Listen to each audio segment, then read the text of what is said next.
In a stunning display of political theater, former Vice President Kamala Harris took the stage in Washington, D.C. to fiercely defend New York Attorney General Letitia James against what she called a politically motivated indictment. The event, part of Harris's book tour promoting her memoir on the 2024 presidential campaign, was repeatedly interrupted by protesters decrying Israel's actions in Gaza. One even shouting, "Your legacy is genocide." But here's where it gets controversial. Harris didn't just address the disruptions. She used the moment to launch a scathing critique of the Trump administration's handling of the Justice Department.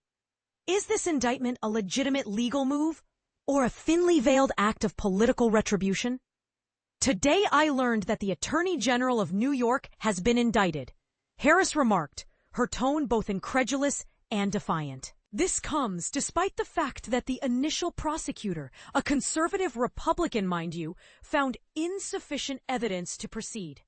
Harris, a former district attorney in San Francisco and California's attorney general, didn't mince words. She accused Trump of installing incompetent figures like U.S. Attorney Lindsay Halligan, his former personal attorney, to carry out what she called a vengeance agenda. How can we trust a system where political opponents are targeted under the guise of justice? James, who famously won a civil fraud case against Trump in 2022, was indicted earlier that day in Alexandria, Virginia, on charges of alleged mortgage fraud. An investigation that began in May. Harris pointed out the irony. The same administration that's pursuing her is the one that's deploying Blackhawks, military vehicles, in cities like Chicago. Are we really using war machinery against our own citizens? And this is the part most people miss. Amid the chaos of an ongoing government shutdown and looming federal layoffs, Harris urged civil servants to stay in their roles. When this is over, there's going to be a lot of debris to clean up, she said. We need you there.